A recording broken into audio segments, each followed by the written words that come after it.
Assalamualaikum warahmatullahi wabarakatuh. Perkenalkan, saya Adilia Putri Wulandari dari kelas 2E Prodi D3 Teknik Kimia Politeknik Negeri Malang. Pada video praktikum pengendalian proses kali ini, saya akan membahas tentang respon hasil tuning pada peralatan berpengendali, yaitu pada pengendali aras. Nah, untuk capaian pembelajaran dari bab respon hasil tuning ini, yang pertama, mengoperasikan pengendali. Yang kedua, melakukan tuning parameter pengendali PID. Dan yang ketiga, melakukan analisa respon untuk perubahan set point atau SP, yaitu servo system. Nah, selanjutnya di sini ada internal model control atau IMC yang digunakan untuk mencari parameter-parameter kendali, khususnya untuk pengendali aras. Nah, sedangkan pada video kita yang sebelumnya, yaitu pengendali suhu, itu menggunakan metode Ziegler-Nichols. Nah, metode IMC ini diperkenalkan oleh Morari dan Zaviro pada tahun 1999 dengan menggunakan pendekatan matematis atau empiris dari proses dengan datam yang kecil maupun dengan datam yang besar.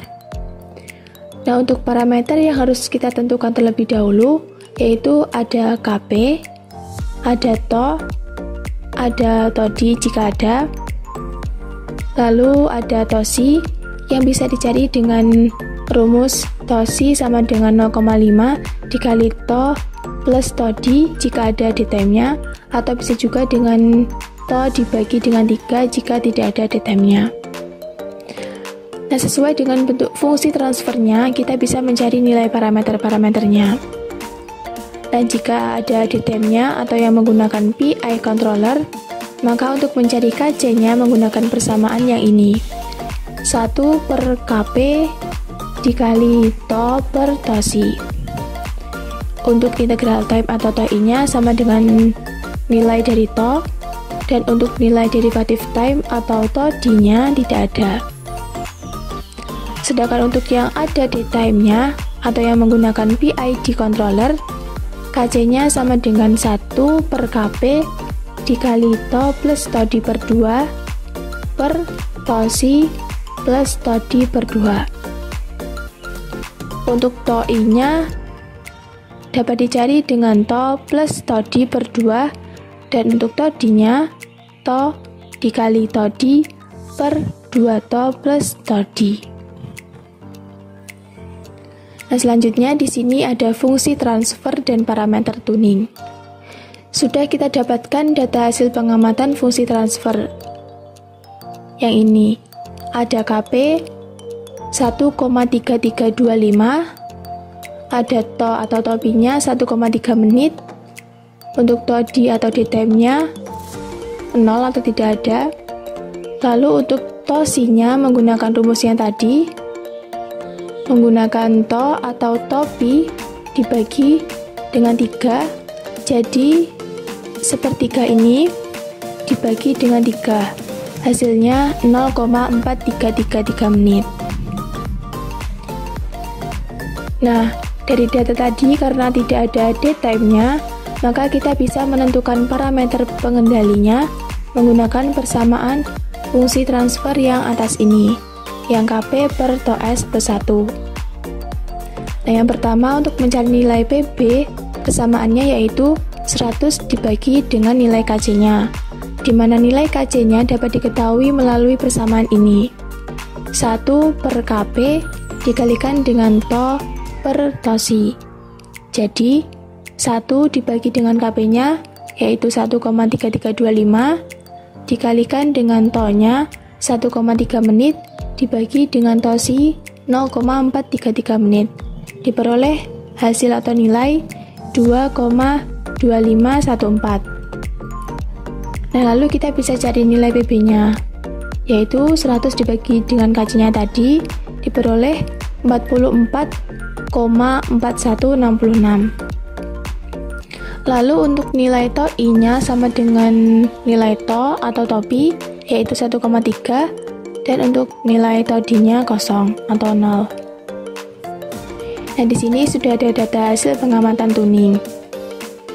Untuk tipe controller yang digunakan adalah servo system, atau saat prosesnya berjalan yang dirubah itu nilai set point-nya. Lalu untuk controllernya sendiri menggunakan PI controller. Untuk nilai SP1-nya 30%, SP2-nya 50%, PB-nya yang sudah dicari tadi 44,4166, untuk TOI-nya 1,3, dan untuk TODI-nya tidak ada. Dan di sebelah kanan sini juga sudah ada data waktu dalam satuan detik dari 0 detik sampai 1180 detik, dan juga sudah ada nilai persen PV-nya. Nah, yang selanjutnya kita masuk ke grafik kurva respon dan analisis parameter tuning. Nah, ini merupakan grafik kurva respon hasil tuning. Dari grafik ini dapat kita lihat sumbu X-nya ada waktu dalam satuan detik dan sumbu Y-nya ada persen PV. Untuk nilai SP1-nya tadi yaitu 30%, garisnya ada di sini, di garis hijau ini. Sedangkan untuk nilai persen PV2 yang 50% tadi, garisnya ada di sini. Nah, untuk yang garis biru ini merupakan nilai akhir atau NA, atau nilai PV saat mencapai kondisi steady state. Nah, sedangkan yang garis ungu ini merupakan response time, dan yang merah ini adalah nilai dari rise time. Nah, setelah mengetahui grafiknya, kita bisa menentukan parameter-parameter pengendalinya. Yang pertama ini ada overshoot, yang dapat kita cari dengan persamaan A per B, di mana A-nya ini merupakan jarak antar puncak pertama dengan nilai akhir atau NA, dan untuk B-nya dapat kita cari dari jarak antar nilai akhir atau NA dan nilai awal saat grafik sudah mulai naik.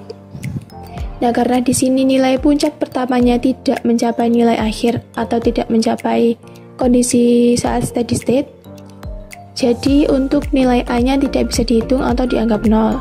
Jadi untuk nilai A per B-nya 0 per B sama dengan 0 atau tidak ada.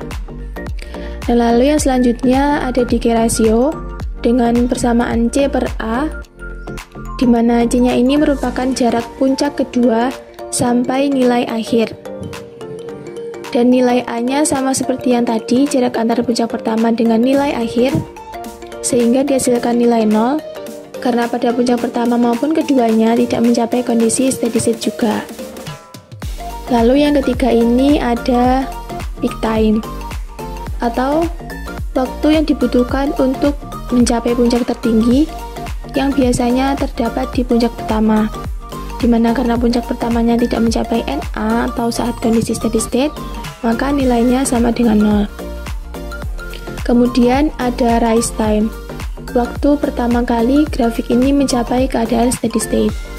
Nah, rise time-nya ada di garis ini, garis merah ini, dan didapatkan hasil pengukuran sebesar 4,25 cm dengan skala 1 kota atau 200 detiknya yaitu 2,4 cm, maka bisa kita hitung nilai rise time-nya yaitu 4,25 ini dibagi dengan 2,4 lalu dikali dengan 200 diperoleh nilai rise time-nya yaitu 354,1667 detik. Lalu ada response time atau waktu respon grafik, di mana nilainya sesuai toleransi yang ditetapkan, misalnya 0,1. Dan nilai response time-nya ada di sini. Dan didapatkan hasil pengukuran menggunakan penggaris sebesar 6,2 cm.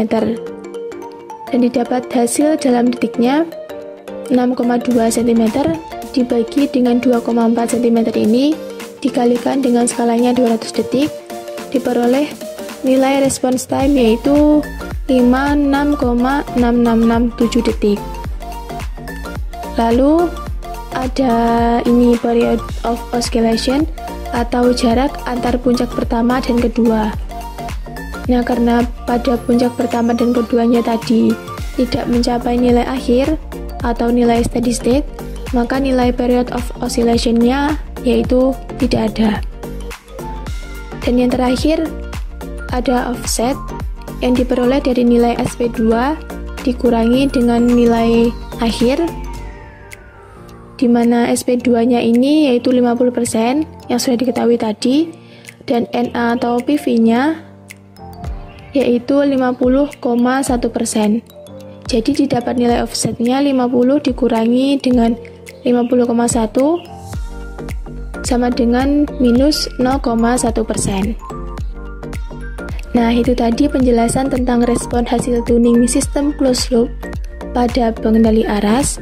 Semoga bisa bermanfaat. Cukup sekian dari saya, ada kurang lebihnya saya mohon maaf. Wassalamualaikum warahmatullahi wabarakatuh.